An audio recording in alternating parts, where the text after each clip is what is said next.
बिस्मिल्लाहिर्रहमानिर्रहीम। अस्सलाम वालेकुम बेटा। उम्मीद है आप सब ठीक होंगे। तो ये हमारे पास लास्ट टाइम जो टॉपिक था वो इंट्रोडक्शन था कुछ, और कुछ गैसेस की प्रॉपर्टीज़ थी जो कि हमने डिस्कस की। आज जो हमारा टॉपिक है वो 5.2 है, laws related to gases. Gases से जो रिलेटेड लॉज हैं सिंपल फॉर्म में, छोटे छोटे हैं, आसान हैं बहुत से, तो उनको आज हमने डिस्कस करना है। सबसे पहले हमारे पास है बॉयल्स लॉ। सबसे पहले हमारे पास है बॉयल्स लॉ, तो इसको हमने देखना है।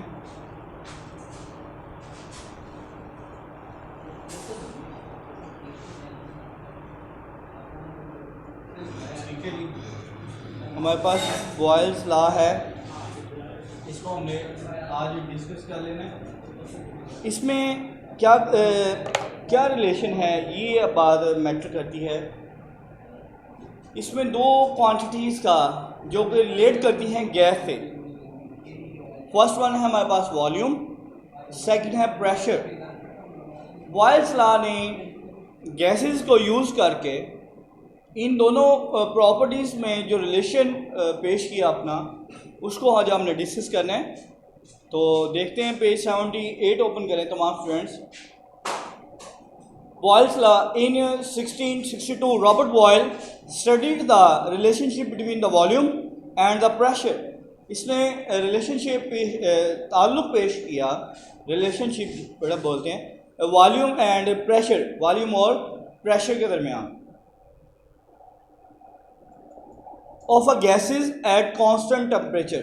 और इस वक्त इसने टेम्परेचर जो है वो कांस्टेंट कर दिया था। ठीक है, मीन्स दैट कांस्टेंट टेम्परेचर का क्या मतलब है, from initial point, initial position to final point to final position, temperature जो है आपका वो चेंज नहीं होगा, रिमेन द सेम। ठीक है, जो स्टार्ट में टेम्परेचर होगा, एट द एंड पूरा कंप्लीट आपके पास एक्सपेरिमेंट हो जाएगा, बट आपने टेम्परेचर को चेंज नहीं करना। इसका मतलब ये है कि आपके पास टेम्परेचर वो कांस्टेंट हो गया। रिलेशन किनके दरमियान है, वॉल्यूम और प्रेशर के दरमियान। तो इसकी डेफिनेशन की तरफ आते हैं। सेकंड लाइन बेटा, ही ऑब्जर्व दैट, इसने क्या ऑब्जर्व किया, volume of a given mass of gas is inversely proportional, is inversely proportional. आपके पास रिलेशन होते हैं दो तरह के, एक डायरेक्ट रिलेशन और एक इनवर्स रिलेशन। डायरेक्ट रिलेशन में क्या चीज़ होती है, आपके पास दो क्वांटिटीज़ हैं, दो चीज़ें हैं। डायरेक्ट रिलेशन में क्या होगा, डायरेक्ट ताल्लुक, मतलब एक क्वांटिटी अगर इंक्रीज हो रही है तो उसी रेशियो से दूसरी क्वांटिटीज भी बढ़ जाए। ठीक है, ये डायरेक्ट रिलेशन है। या फिर एक क्वांटिटी कम हो रही है, दूसरी क्वांटिटी उसी लिहाज से, उसी रेशियो से कम हो जाए, तो भी ये कौन सा रिलेशन होगा, डायरेक्ट रिलेशन। ठीक है, मीन्स दैट एक चीज़ के बढ़ने से दूसरी चीज़ भी बढ़ जाए, ज़्यादा हो जाए, ये डायरेक्ट रिलेशन है। लेकिन वॉल्यूम और प्रेशर में रॉबर्ट बॉयल ने जो रिलेशन पेश किया वो इन्वर्स है, एक चीज़ बढ़ेगी तो दूसरी चीज़ कम हो जाएगी। मीन्स दैट प्रेशर बढ़ता जाएगा और वॉल्यूम क्या होता जाएगा, कम। ये है इन्वर्स रिलेशन, एक चीज़ के बढ़ने से दूसरी चीज़ उसी रेशियो से कम हो जाए, तो ये क्या है, इन्वर्स रिलेशन है। तो उसने ये लिखा भी हुआ है, the volume of a given mass of a gas is inversely proportional to its pressure provided the temperature remains constant. According to this law, volume of a gas of a given mass of a gas decreases with the increase of a pressure P and vice versa. Mathematically, it can be written as volume inversely proportional to pressure. Volume किसके inversely proportional है, pressure के। अगर आपने pressure ज़्यादा किया है तो gas का जो वॉल्यूम है वो कम हो जाएगा, अगर आपने प्रेशर कम कर दिया है तो गैस का वॉल्यूम ज़्यादा हो जाएगा। ये दोनों एक दूसरे के अपोजिट हैं। ठीक है बातें। अब आपने इस इक्वेशन में बेटा देखा होगा, ये प्रोपोर्शनल का साइन क्या नज़र आ रहा है आपको यहाँ पर, प्रोपोर्शनल का साइन। तो जिस भी इक्वेशन में प्रोपोर्शनल का साइन आ जाए तो आप उसको हमेशा रिप्लेस करते हैं विद सूटेबल यूनिट के साथ, कांस्टेंट के साथ। ठीक है, वो डिपेंड करता है कि आपने आर्टिकल या टॉपिक कौन सा यूज किसको डिस्कस कर रहे हैं। तो यहाँ पर हमने प्रोपोर्शन की जगह एक कांस्टेंट यूज करना है जिसको के बोलते हैं। जब ये प्रोपोर्शन का साइन खत्म होता है, इक्वालिटी का साइन आ जाता है, फिर इसके साथ के यूज करेंगे। प्रोपोर्शन की जगह कौन सा कांस्टेंट यूज कर रहे हैं, के मल्टीप्लाई बाय 1/p। इसको मजीद अगर आप अरेंज करके लिखें तो कुछ इस तरह से हो जाएगा k/p। ठीक है, मजीद इसको आप यूज लिख सकते हैं k = pv। ठीक है, k की अगर आप वैल्यू फाइंड आउट करें तो यहाँ पर p दूसरी साइड पर जाके वॉल्यूम के साथ क्या हो जाएगा, मल्टीप्लाई हो जाएगा। तो ये हमारे पास pv हो जाएगा = k। तो ये देख सकते हैं आप, प्रोडक्ट बन गया। क्या बन गया, प्रोडक्ट। अगर इन दोनों का प्रोडक्ट एक कांस्टेंट के इक्वल आ जाए तो फिर भी आप बोलेंगे ये मतलब ये किसको ओबे कर रहा है, बॉयल्स लॉ को ओबे कर रहा है। तो इसकी एक सेकंड डेफिनेशन भी यहाँ से बनती है बेटा, वो भी देख लें आप। Where k is the proportionality constant, the value of k is same for the same amount of a given gas। k की वैल्यू जो सेम रहती है अगर आपके पास जो गैस की जो अमाउंट है वो सेम हो, गैस के अमाउंट को भी आपने चेंज नहीं करना। Therefore, Boyle's law can be studied as the product of pressure। मैंने भी आपको बोला है इस इक्वेशन से आपके पास एक न्यू डेफिनेशन बनती है प्रोडक्ट की फॉर्म में। किसका प्रोडक्ट है, प्रेशर और वॉल्यूम का। Boyle's law can be studied as the product of pressure and volume of a fixed mass of a gas is constant at a constant temperature। अगर आपके पास इस डेफिनेशन के बाद जो उसने बात लिखी है, अगर आपके पास P1 V1 = K, let's suppose equation number 1 suppose कर लेते हैं, then P2 V2 = K। Equation number 2 बन गई हमारे पास। ठीक है, इक्वेशन नंबर 2। अगर इन दोनों इक्वेशंस में कांस्टेंट्स इक्वल है तो इनके वेरिएबल्स भी क्या होंगे, इक्वल होंगे। P1 V1 = P2 V2। दोबारा से ये हमने सपोज कर लिया इक्वेशन 1 और 2 है, इनमें कांस्टेंट्स दोनों के k ही हैं, मतलब के सेम है। अगर कांस्टेंट सेम है तो डेफिनेटली इनके जो वेरिएबल्स हैं वो भी सेम होंगे। ठीक है,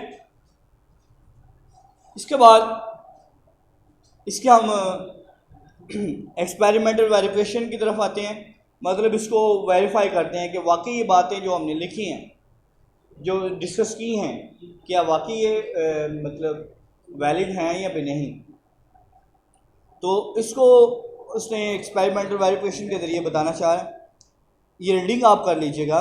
ठीक है, हम डायग्राम की तरफ आते हैं जो कि पेज 79 पर है। आपके पास 4 मुख्तलिफ किस्म के सिलेंडर्स हैं।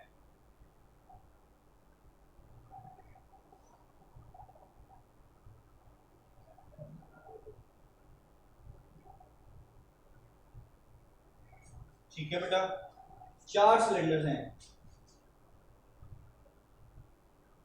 जिनमें आपने गैस फिलअप की हुई है।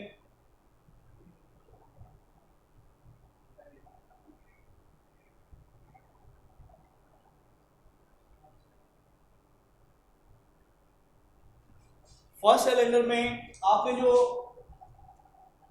प्रेशर एक्सर्ट किया वो कितना है जी, 280 है। फर्स्ट सिलेंडर की बात होगी, इसमें गैस के मॉलिक्यूल्स हैं। सेकंड सिलेंडर में आपने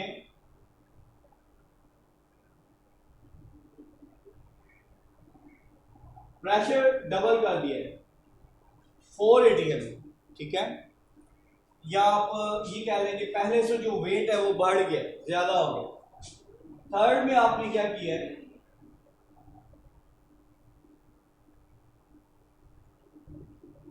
पहले से वेट या प्रेशर क्या हो गया, बढ़ गया। ठीक है, अब इसमें क्या होगा, थर्ड सिलेंडर की बात करें तो इसमें आपके पास जो प्रेशर है वो कितने हैं 6 atm, ठीक है। अब गैस के मालिक्यूल फर्स्ट सिलेंडर के निस्बत इसमें क्या हो जाएंगे, क्लोज हो जाएंगे। थर्ड सिलेंडर में गैस के मालिक्यूल और ज्यादा करीब आ जाएंगे।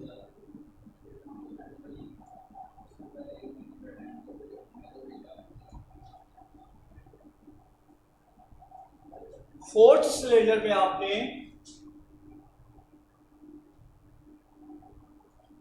प्रेशर और ज्यादा इंक्रीज कर दिया 8 atm, ठीक है।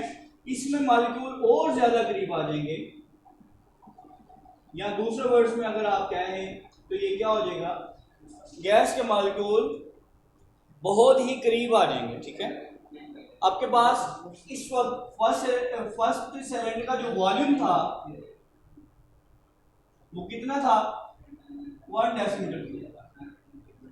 कितना था वो, 1 डेसीमीटर क्यूब। सेकंड के लिए कितना हो गया, यहां से यहां तक का जो वॉल्यूम है वो कितना हो गया जी, 1.5 डेसीमीटर पर क्यूब। कितना हो गया वो, सॉरी 0.5, ठीक है।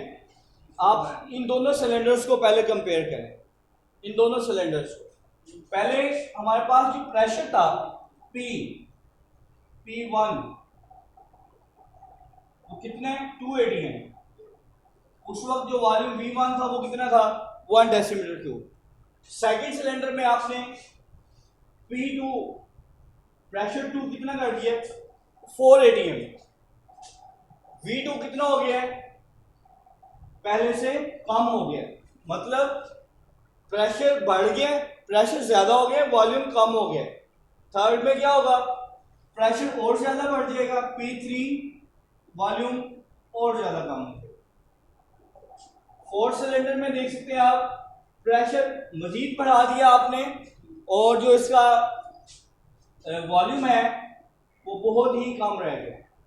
V आपके पास कितना रह गया बेटा, अब 0.25 डेसीमीटर पर क्यूब, ठीक है। ये V4 है, इसका वॉल्यूम कितना है 0.33 डेसीमीटर पर क्यूब, ठीक है। ये रिलेशंस आ गए आपके पास, चार मुख्तलिफ गैस फिल की आपने मुख्तलिफ 4 सिलेंडर्स में। यहाँ एक ही सिलेंडर की बात कर लें, एक ही सिलेंडर में आपने गैस फिल की, टेम्परेचर प्रेशर का 2 atm, वॉल्यूम आपके पास था 1 डेसीमीटर क्यूब। इसका आपने वेट या प्रेशर डबल कर दिया या ज़्यादा कर दिया, इसका जो वॉल्यूम है वो पहले से कम हो गया, एक चीज़ बढ़ रही है दूसरी कम हो रही है। थर्ड सिलेंडर में आपने क्या किया, प्रेशर और ज़्यादा बढ़ा दिया तो वॉल्यूम पहले से और कम हो गया, 0.5 से 0.33 पर आ गया। अब आपने फोर्थ सिलेंडर में फोर्थ फॉर्म में प्रेशर 4 टाइम ग्रेटर कर दिया as compared to first 8 atm, तो आपके पास वॉल्यूम कितना आ गया 0.25, ठीक है। अब हम इन चारों सिलेंडर्स की जो वैल्यूज हैं, चारों सिलेंडर्स की जो वैल्यूज हैं उनको डिस्कस करते हैं। P1 V1, P1 हमारे पास क्या है 2 atm मल्टीप्लाई बाय V1 हमारे पास 1 डेसीमीटर क्यूब। V2 हमारे पास कितने 4 atm मल्टीप्लाई बाय 0.5 डेसीमीटर पर क्यूब। V3 कितना है आपके पास 6 atm मल्टीप्लाई बाय 0.33 डेसीमीटर पर क्यूब। V4 आपके पास कितना है 8 atm मल्टीप्लाई बाय वॉल्यूम कितना है 0.25 डेसीमीटर पर क्यूब, ठीक है। इन सब को जब आप मल्टीप्लाई करते हैं तो आपके पास सेम आंसर आता है। इन सब को जब आप मल्टीप्लाई करते हैं तो आपके पास सेम आंसर आएगा 2 atm डेसीमीटर पर क्यूबिक, 2 atm डेसीमीटर पर क्यूबिक, 2 atm डेसीमीटर पर क्यूबिक, और इसका भी क्या आएगा आंसर आपके पास, 2 atm डेसीमीटर पर क्यूबिक। क्या चीज़ आपने साबित किया है, आपने ये साबित किया है इन दोनों का जो प्रोडक्ट है वो हमेशा एक कांस्टेंट के इक्वल है, वो हमेशा क्या होता है, कांस्टेंट। ये जो वैल्यू आई है आपके पास सबकी 2 आई है, सेम आई है, इसका मतलब ये कांस्टेंट है, ये वैल्यू चेंज नहीं हो रही। इस इक्वेशन से आप देख सकते हैं प्रोडक्ट जो हमने लिखा था, इन दोनों का प्रोडक्ट एक कांस्टेंट की इक्वल है। तो आपने देखा 4 टाइम एक्सपेरिमेंट करके 4 टाइम आपने ये चेक कर लिया है कि इन दोनों का जो प्रोडक्ट आ रहा है वो एक कांस्टेंट ही आ रहा है, ठीक है। तो इसका मतलब ये हुआ कि हमेशा प्रेशर बढ़ाने से गैस का वॉल्यूम क्या हो जाता है, कम हो जाता है। और या एज अ लॉन्ग क्वेश्चन आपके मतलब एग्जाम में पूछे जा सकते हैं। आज आपकी जो डायरी है वो नोट कर लें, पेज 78 और 79, ठीक है, ये आपकी डायरी है, इसको आपने याद करना है प्लस रफ प्रैक्टिस करनी है, ठीक है। तो नेक्स्ट टाइम नए टॉपिक के साथ आपसे बेटा मुलाकात होगी, तब तक के लिए अल्लाह हाफिज़। इसको आपने अच्छे तरीके से कर लीजिएगा क्योंकि ये एग्ज़ाम के पॉइंट ऑफ व्यू से बहुत ज़्यादा इंपॉर्टेंट क्वेश्चन है, ठीक है। तो नेक्स्ट टाइम बेटा आपसे मुलाकात होती है, तब तक के लिए अल्लाह हाफिज़।